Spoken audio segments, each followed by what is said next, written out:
नमस्कार, के नाम हजुर नमस्कार, म देवी आचार्य। कहाँबाट आउनु भयो म्याम? मेगदी जिल्ला बेनी नगरपालिका 6 थागन पोखरी आधारभूत विद्यालय। यो सब डस्टर समाउने हैन? हजुर। अब त्यो हातहरुले आज त ढुङ्गा मुढा नि समाएछ हैन? ढुङ्गा मुढा समाएको देख्नुभयो र? पुलिसले हाने भनौँ न, पुलिसले हाने पहिला। पुलिसले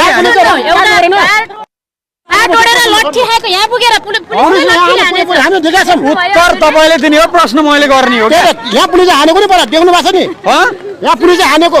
तपाई झन्डै कुटाउनलाई चाहिँ गर्दै बोल्दै हुनुहुन्छ महिला। यता सुन्नु है, एउटा कुरा हामी यो जानु जानु तपाई। अनि तपाईहरु यस्तो खतरा मास्टरहरु हुनुहुन्छ रहेछ। एउटा कुरा सुन्नु है, बार काटेर हामी त्यहाँ गयौँ भने तपाईले ढुङ्गा मुढा गर्यो भन्न सुहाउँछ है। उहाँहरु बार काटेर यहाँ यो बारदेखि यता गएर ढुङ्गा मुढा गरिराख्नु भएको छ। लट्ठी छ, हतियार छ उहाँसँग हैन, हामीसँग रित्तो छौं। केही छ देख्नु भएको छ? छैन। केही गर्न सक्छ? छैन है। हामीहरु के छ, उहाँसँग हाम्रो लडाई नै होइन। हामीहरु सिर्फ के मागेछौं? शिक्षा ऐन, शिक्षा विधेयक मागेका छौं। नयाँ शिक्षा ऐन जारी गर मात्रै मागेछौं। हामी सरकारसँगको द्वन्द्व हो, उहाँहरुसँगको लेनदेन नै छैन। उहाँहरु पनि हाम्रो छोराछोरी हुन सक्नुहुन्छ, हाम्रो दाइ-भाइ हुन सक्नुहुन्छ हैन? छोराछोरी नै हुन सक्नुहुन्छ, कान्छो हुनुहुन्छ नि छोराछोरी हुनुहुन्छ, अलि जेठो हुनुहुन्छ नि दाइ-भाइ हुनु होला। तर उहाँसँग चाहिँ हाम्रो के छ भने हामी उहाँसँग लड्न आएको होइन। एउटा के हो, हामीहरूले वर्षौंसम्म गरेको दुःख त्यतिकै मेहनत खेर जाने भयो। त्यो दुःखलाई कम्तीमा पनि सरकारले सुनवाई गरेर शिक्षा ऐन पारित गरिदियोस्। दुई पटक गरेका निर्णयहरूलाई बन्द गरेर राखेको छ, त्यो निर्णयहरू पारित गरिदियोस्। सम्झौता कायम गरेछ, त्यो सम्झौतालाई कायम गरिदियोस् भन्ने हामीले चाहना हो। अहिले मैले के भन्दैछ सरकारले, निजी स्रोतमा शिक्षकहरूले पढाइरहेछन्, ऊ चाहिँ सरकारी विद्यालयमा पढाउँछ होइन। उसको प्रश्नको उत्तर दिनको लागि पनि मैले दुईटा छोरीहरूलाई सामुदायिक विद्यालयमै पढाएर आज यो आन्दोलनमा लिएर आएको छु। कहाँ पढ्नुहुन्छ? सामुदायिक विद्यालयमा। मेरो नाम नमुना ढुङ्गाना। नमुना अनि मेरो नाम निमा ढुङ्गाना। हामी बच्चैदेखि चाहिँ अब सार्वजनिक नै स्कुल भनौँ, सामुदायिक। हजुर हजुर, सामुदायिक स्कुल एउटा छोरा दुईटा छोरी हो।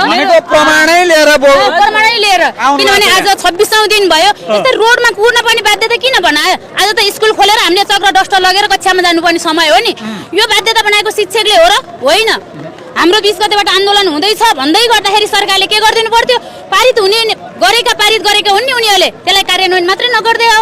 त्यो कार्यान्वयन गर्दै सम्झौता गर्दै हो, ल पारित हुन्छ भने हो, त्यसलाई के गर्दै छैन, कार्यान्वयन गरिदिएको छैन। अनि तपाईहरुले चाहिँ त्यो ढुङ्गा मुढा के भन्छ त्योहरु पानीको फोहरा लट्ठी चाहिँ भेट्नु भयो भएन?